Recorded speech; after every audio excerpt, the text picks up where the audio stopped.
Today is December 1st, 2024. As the conflict in Ukraine continues to escalate, as the situation for Ukrainian forces and their Western backers deteriorate on the battlefield, the U.S. is expanding the conflict not just in and around Ukraine, but elsewhere along Russia's periphery. This is something that I have talked about for years, and this is something that we can see now clearly playing out. Most recently, there is an offensive by factions of Al-Qaeda backed and armed by the United States. I will provide evidence for all of that here in just a moment. These forces, obviously preparing for months ahead of time, have now launched a very large offensive.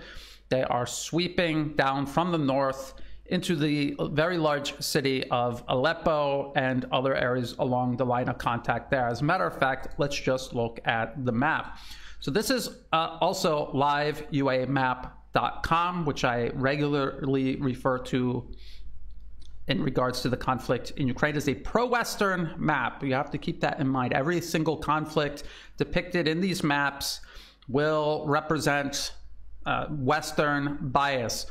This is Syria, Iraq, Jordan, Lebanon, Israel. Everything in red is controlled by the Syrian government. These areas here are militants, extremists, and they are surrounding a U.S. base that is actually located there on the border. These dark gray blotches, this is ISIS territory. And in yellow, this is the U.S. military occupation and their Kurdish proxies. They are occupying eastern Syria, and they have for years now. And this latest offensive is emanating out of the Turkish-held buffer zone in northern Syria. So when Russian-backed Syrian forces were retaking all of Syria, the U.S. and Turkey intervened, sent in forces, occupying what was left of militant-held territory to keep the conflict from actually fully ending, to freeze it, essentially. And this is what I have warned the U.S. since the special military operation began in February 2022. I've warned that the U.S. will most likely resort to a very similar strategy in Ukraine. So it's very important to pay attention to how this has played out, to get a glimpse into how it will play out in Ukraine. So these were Turkish, NATO, US-backed, CIA-backed, armed, trained, equipped terrorists, all in this area around Idlib. They are now pushing downward, east and south. This was Aleppo City. Let's just look at the timeline feature. As of November 1st, this is where the line of contact was. And now let's go back to the most recent data. You can see how far they have pushed. This is significant. Aleppo is the second largest city in Syria. This is significant. And even though the green is where this map is confirming militants have seized territory, you can see these icons indicate that they are operating all across the actual city of Aleppo. Now, I've seen a lot of people panicking online in regards to this. You have to remember that before Russia intervened in 2015, almost the entire country was overrun by US-backed terrorists. Almost the entire country, including parts of Damascus. The Syrian government was fighting over parts of Damascus for control between themselves and US-backed terrorists. So it had been many, many times worse. There are a lot of questions as to how this could possibly have happened. Did Syrian, Russian, Iranian intelligence not detect this? Or did they detect this and determine there was really nothing they could do about it? Russia, Syria, Iran are all overstretched by years and years and years of US proxy war and even in some cases direct war. Are they unable to stop this at all? Are they simply accepting that there was no way to stop this initial push, but are fairly confident they can at least stop it and then begin retaking territory. These are all questions that only time can tell. There's no way to tell now. Only Russia and Syria know the true disposition of their forces and their capabilities versus whatever it is they see themselves facing on the battlefield. That information will avail itself publicly in time, but we have to wait for that time to pass. I'm not going to tell people one way or the other unless I actually have information that I can base it off of. Now, let's look at what the Western media is saying. This is the BBC. Syrian rebels take control of half of Aleppo, observers say. Now, I want to make it clear.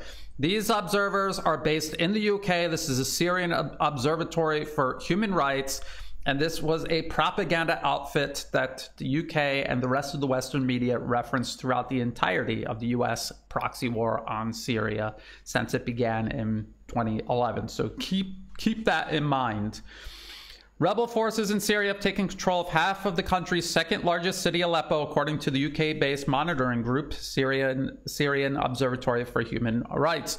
The offensive is the largest against the Syrian government in years, and the first time rebels fighting the forces of President Bashar al-Assad have reached Aleppo since they were forced out of by the army in 2016. So Aleppo had been under control of US-backed terrorists until the government regained control in 2016. So keep that in mind. Things had been much, much worse than what is taking place right now, as bad as it is, and it is bad.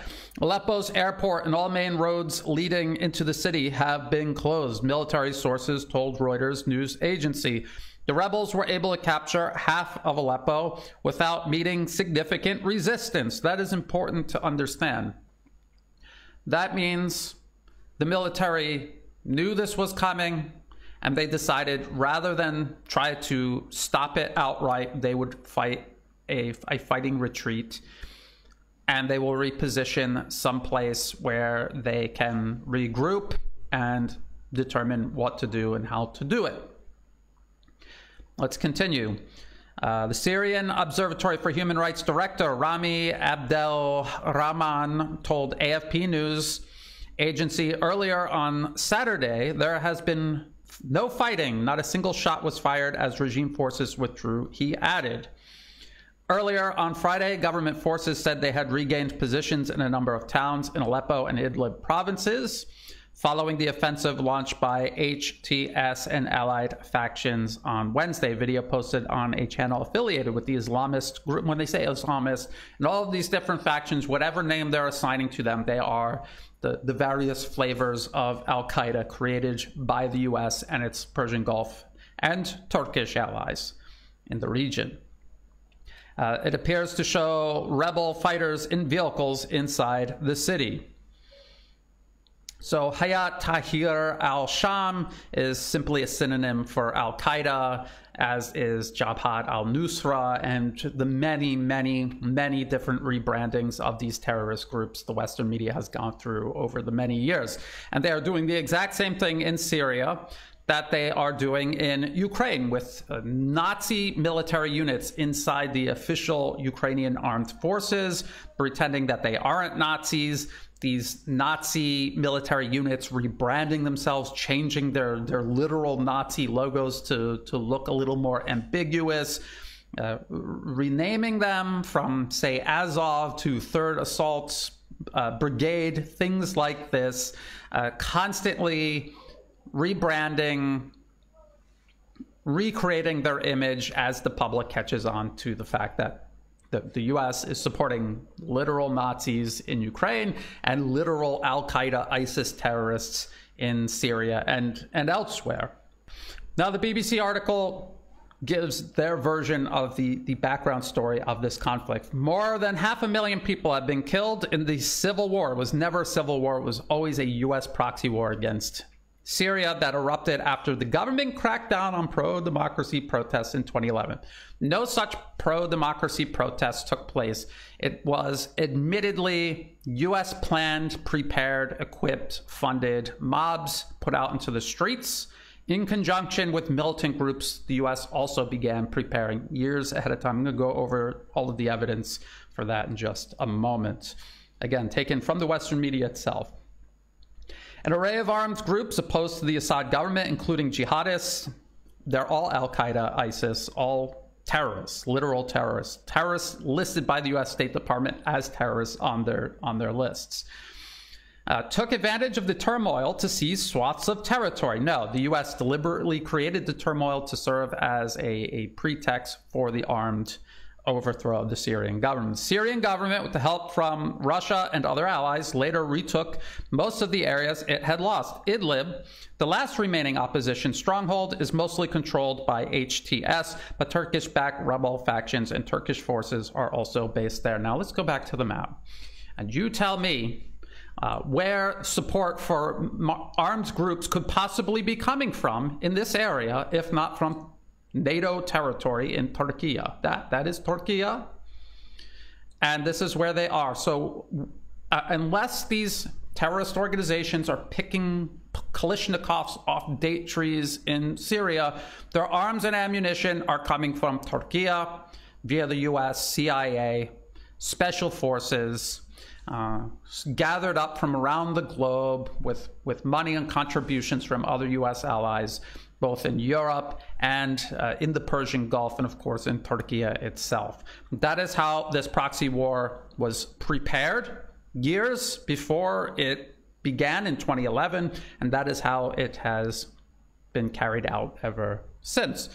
And so why not just get into all of the evidence of that? How far back did US preparations for the so-called Arab Spring in 2011, how early did that begin, and which components did the US prepare ahead of time? It's important to understand this, to understand what is happening in Syria right now. So the first article that I will go over is this from the New Yorker. In 2007, we're talking about the Bush administration. This article, The Redirection, by legendary journalist Seymour Hersh. The link to all of this will be in the video description below. I will read a little bit of it for you. In the past few months, again, this is back in 2007, as the situation in Iraq has deteriorated, the Bush administration, in both its public diplomacy and its covert operations, has significantly shifted its Middle East strategy. The redirection, as some insiders in the White House have called the new strategy, has brought the United States closer to an open confrontation with Iran, and in parts of the region propelled into a widening sectarian conflict between Shia and Sunni Muslims. Now, ordinarily, Sunni and Shia Muslims can coexist. They do in Syria. The Syrian Arab Army falls under a president who is a Shia Alawite sect Muslim, but most of the Syrian Arab Army are Sunni Muslims, and they have fought shoulder to shoulder against US-backed extremists for years and years now. Continuing, this is still Seymour Hersh's 2007 article. To undermine Iran, which is predominantly Shia, the Bush administration has decided, in effect, to reconfigure its priorities in the Middle East. In Lebanon, the administration has cooperated with Saudi Arabia's government, which is Sunni, in clandestine operations that are intended to weaken Hezbollah, the Shia organization that is backed by Iran. The U.S. has also taken part in clandestine operations aimed at Iran and its ally Syria. A byproduct of these activities has been the bolstering of Sunni extremist groups that espouse a militant version of Islam and are hostile to America and sympathetic to Al-Qaeda. And in fact, the Muslim Brotherhood is the foundation upon which Al-Qaeda, ISIS, and all of these other extremist groups sprouted from. And it should be pointed out that Hamas is a branch of the Muslim Brotherhood, and at one point, Hamas was literally fighting alongside the US CIA armed and backed terrorists fighting in Syria. They were fighting side by side with them against the Syrian Arab Army, Iran, Hezbollah, and forces of the Russian Federation. Seymour Hersh cites a number of sources. One of these sources told him the Saudis have considerable financial means and have deep relations with the Muslim Brotherhood and Salafis. Again, because we remember that it was the US and its Persian Gulf allies arming and backing Al-Qaeda and ISIS for years and years and years. And it began with backing them actually in Syria, and then many of them being driven out, taking refuge in Afghanistan, where the US used them against the Soviet Union in the 1980s. The Saudis have considerable financial means and have deep relations with the Muslim Brotherhood and Salafis, who are Sunni extremists who view Shia as apostates. The last time Iran was a threat, the Saudis were able to mobilize the worst kind of Islamic radicals. Once you get them out of the box, you can't put them back. Another source, Seymour Hersh cited, it was explaining to him something that he had advised then U.S. Vice President Dick Cheney. And it says, if the United States does try to move against Syria, members of the Syrian Muslim Brotherhood would be the ones to talk to. And that is exactly who the U.S., even at this time when Seymour Hersh was writing this article, the U.S. was backing in Syria. And they had been backing them since the 1980s, as a matter of fact, to overthrow President Bashar al-Assad's father before him. So the same source was cited again. The Syrian Muslim Brotherhood, a branch of a radical Sunni movement founded in Egypt in 1928, engaged in more than a decade of violent opposition to the regime of Hafez Assad, Bashar al-Assad's father. In 1982, the Brotherhood took control of the city of Hama. Assad bombarded the city for a week, killing between 6,000 and 20,000 people. Membership in the Brotherhood is punishable by death in Syria.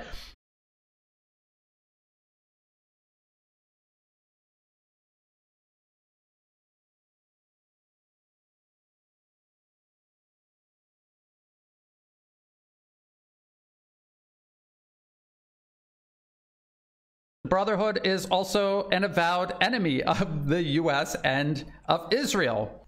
Nonetheless, the source said, we told Cheney that the basic link between Iran and Lebanon is Syria, and to weaken Iran, you need to open the door to effective Syrian opposition.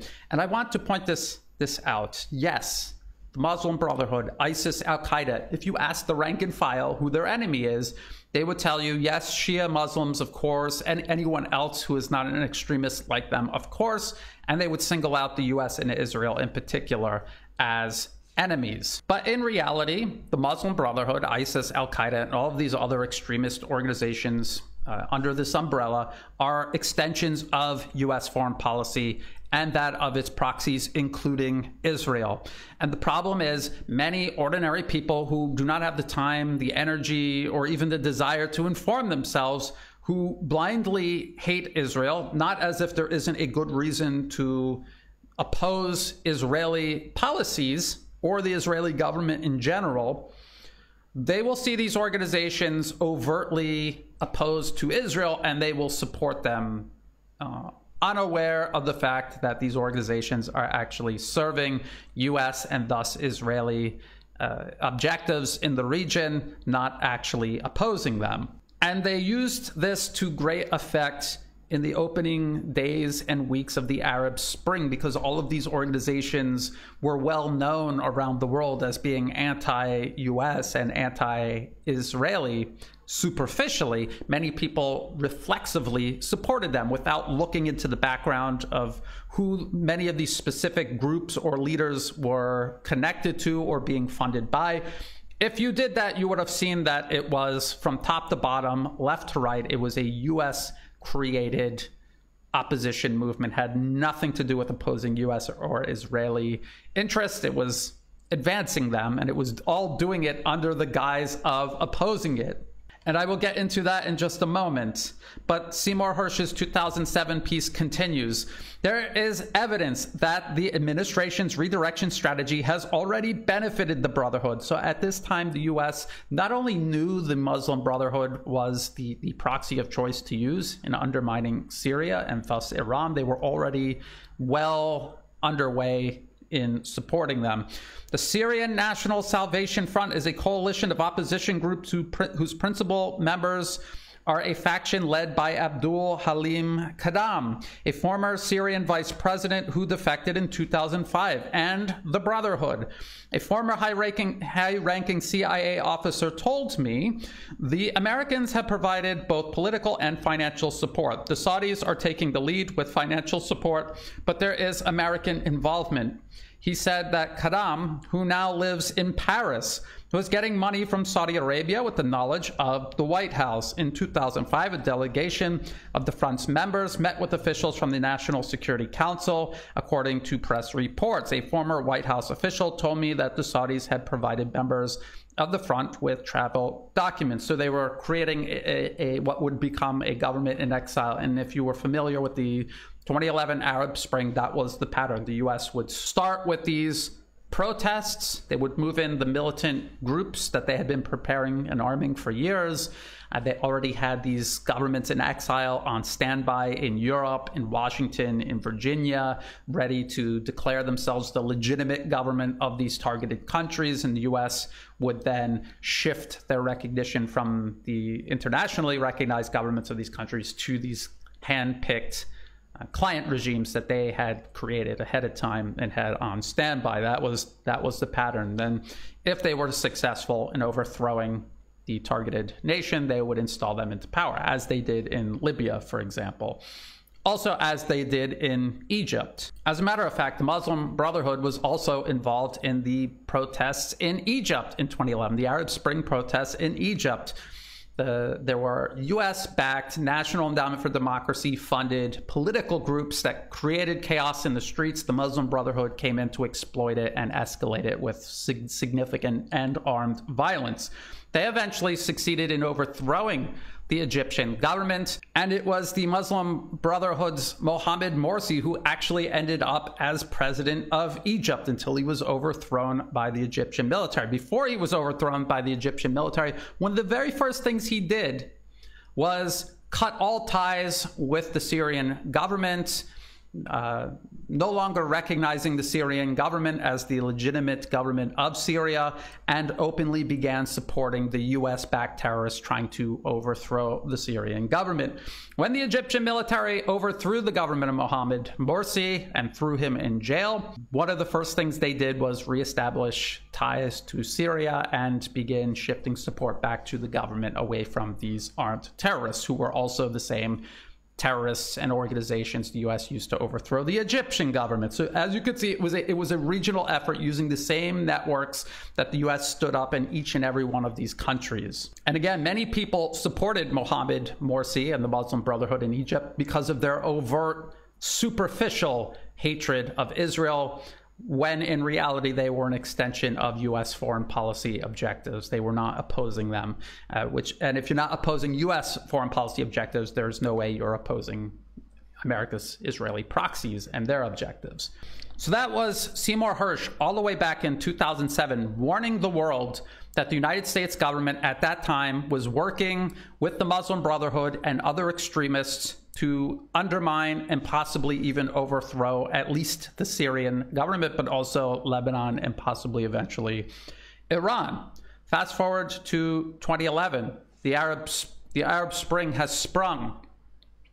These protesters are in the streets, these militants that the U.S. was admittedly backing as far back as 2000, at least as far back as 2007. They are now taking advantage of this and attempting to violently overthrow all of these targeted governments, including the Syrian government.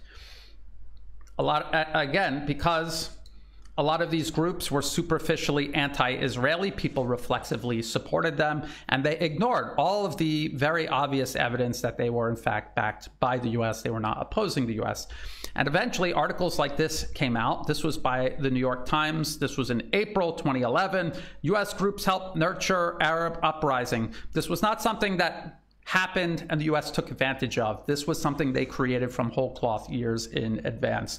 A number of the groups and individuals directly involved in the revolts and reforms sweeping the region received training and financing from groups like the International Republican Institute, the National Democratic Institute, and Freedom House, a nonprofit human rights organization based in Washington, according to interviews in recent weeks and American diplomatic cables obtained by WikiLeaks. We have WikiLeaks to thank for a lot of this. Julian Assange's organization. The Republican and Democratic institutes that they just listed are affiliated with the Republican and Democratic parties in the United States, obviously. They are created by Congress and are financed through the National Endowment for Democracy, which was set up in the 1980s to channel grants for promoting democracy in developing nations. The National Endowment for Democracy, in turn, receives about $100 million annually from Congress. Freedom House also gets the bulk of its money from the American government, mainly from the State Department. So it is the US government funding political interference around the world and claiming that it is promoting democracy. It also admits in this New York Times article that some Egyptian youth leaders and many other opposition groups the US was creating and backing, attended a 2008 technology meeting in New York where they were taught how to use social networking and mobile technologies to promote democracy, in other words, to overthrow their respective countries. Among those sponsoring the meeting were Facebook, Google, MTV, Columbia Law School, and the State Department. And it wasn't just in 2008. They had these meetings every single year for a number of years. They still have these meetings just under different groups. Right now, it's primarily the Oslo Freedom Forum. All of it is ultimately funded, organized, directed by the US State Department, either directly and openly or through intermediaries. I have provided evidence of this for years now. So the Arab Spring didn't start in 2011. It began years in advance. The US created the political organizations that would lead the protests on the street. They also created the militant organizations that would use the protests as cover to violently overthrow these different targeted governments, including Egypt, including Syria, also Libya, remember at the time. And Libya represented the full cycle. Political protests, militants trying to overthrow the country, US military intervention, and then the full overthrow and replacement of the government by a client regime. That was what was supposed to happen in each and every country. If it was possible, say, in Egypt to overthrow the government without military intervention, then so be it. In Syria, we can see that even with US military intervention, regime change failed. So it was a regional effort, and there was a mix of success and failure in each country that was targeted. So the BBC article this week talking about the terrorist offensive aimed at Aleppo and elsewhere across northern Syria, they're claiming this all started with pro-democracy protests the Syrian government was repressing. I just showed you evidence from the same Western media that the US prepared this years in advance. This had nothing to do with democracy. This was overthrowing governments the US didn't want in power so that they could tighten their grip of control over the entire Middle East. What does this have to do with Ukraine? How does this tie into Ukraine? Remember this 2019 Rand Corporation paper, Extending Russia, Competing from Advantageous Ground. Look at the table of contents. Under geopolitical measures, one was provide lethal aid to Ukraine. That happened during the Trump administration. That began and continued under the Trump administration and then the Biden administration. Measure number two, increase support to the Syrian rebels. Increase support, which means they were already supporting the rebels. How do we know that?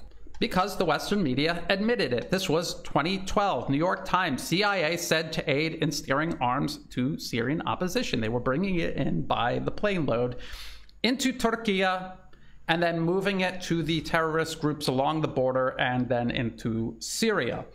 If you look at the map, the conflict map over time in Syria, you can see that these supposed pro-democracy rebels actually look like they simply invaded Syria from the border regions. They didn't uprise across the country. They came in over the borders, armed, trained, backed by the US and its regional partners.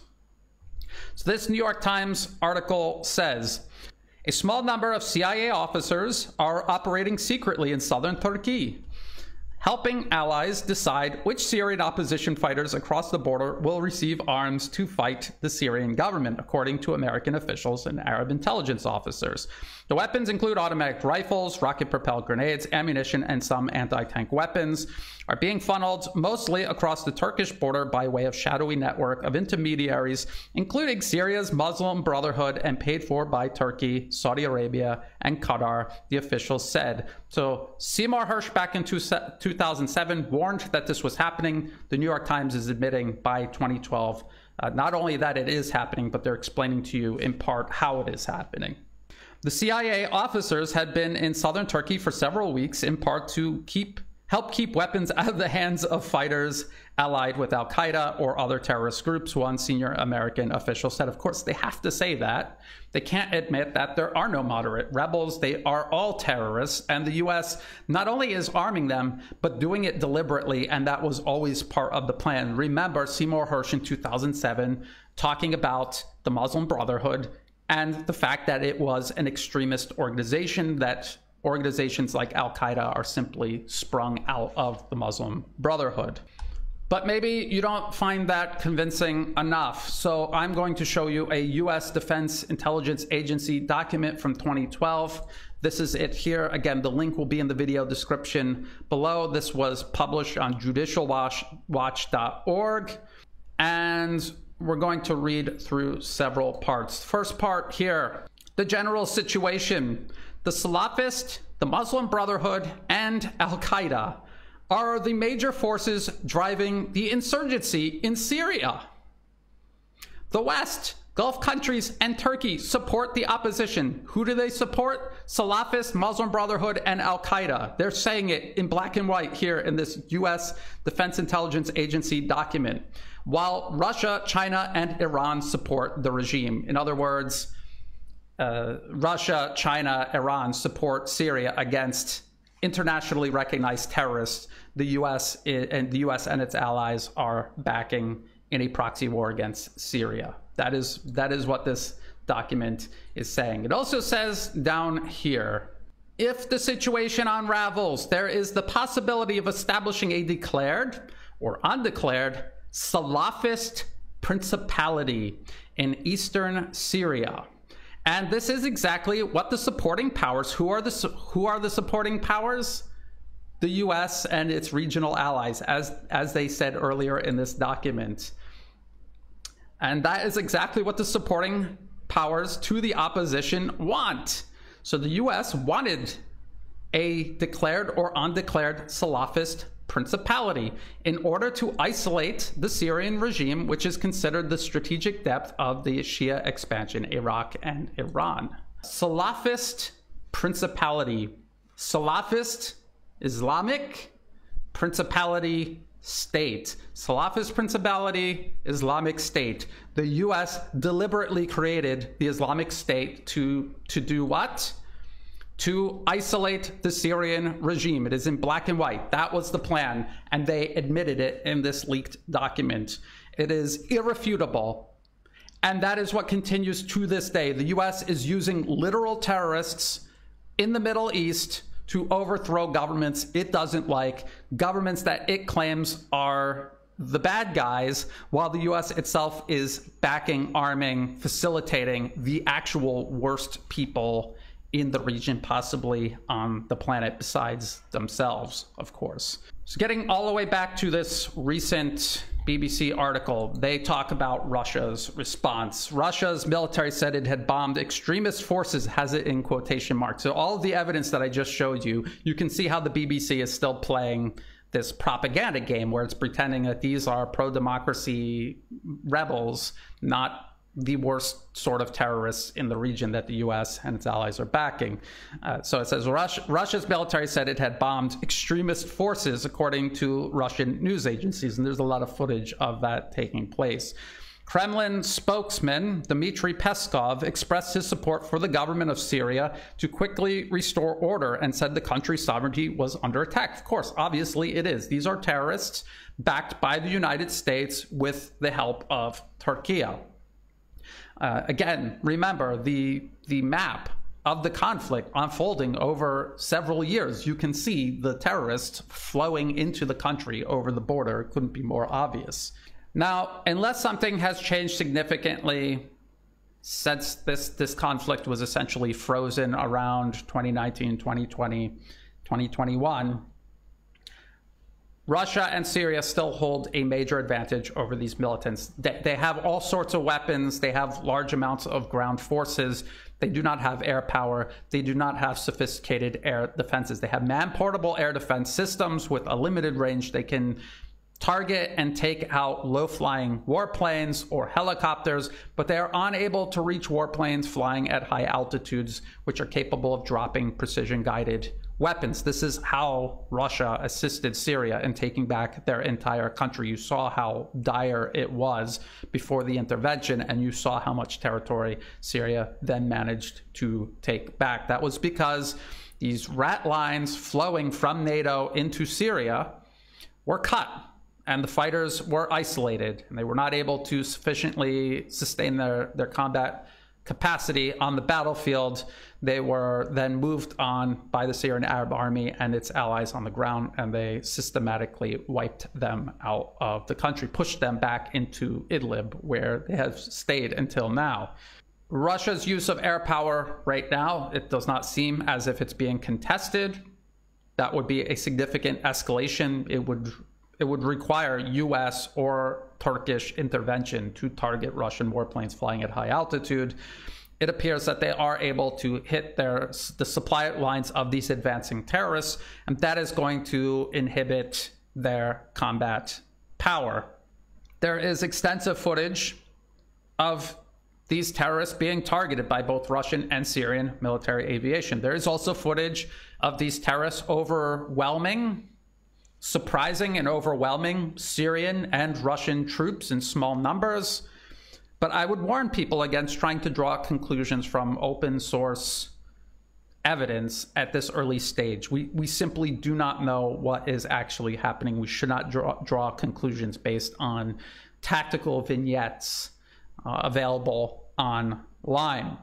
Now, the collective West is clearly overstretched. They are incapable of defeating Russia in any one of these targeted areas. They cannot outfight Russia in its proxy war against them in Ukraine. They have fundamentally failed until now to fight and overwhelm Russia and its allies in Syria. Even in Georgia, the US is having a hard time trying to reassert control over the government there. They are incapable of doing this for a number of reasons. First and foremost, as I have said over and over again, their military industrial capacity, their actual military power, the ability to fight Russia directly or even indirectly is greatly diminished. And even the sense of deterrence that the US could project with military power it has but is not using, even that is not producing the results that they desire vis-a-vis Russia in all of these areas. So what they're doing is using other means that they have invested in, including these armies of terrorists that they have been keeping around in northern Syria. And so it really is a matter of whether or not Russia can weather the summation of all of this pressure.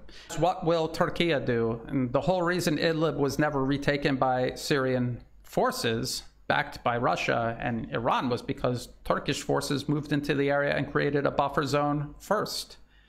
If Turkish forces move behind these advancing terrorists and claim this territory, Russia and Syria are going to have to make a decision. Do they go to war with Turkey directly to take this territory back, or do they just forfeit this territory? And if Turkey were to do this, this would cripple their credibility internationally. It was already questionable whether or not to deal in good faith with Turkey. Because of their status as a NATO member and their track record in the past, this would probably be the final deciding factor as to whether the multipolar world could trust and work with Turkey. Now, finally, again, we can kind of see very easily how this is all connected. All of this is an attempt by the US to encircle and contain Russia, Iran, China. If you look at a map, you can see how Russia, China, Iran, these are the core pillars of not only Eurasia, but the pillars holding up multipolarism. If you were to take out Russia, Iran, and China, there would be no multipolarism. It would revert back to US-led primacy over the entire globe.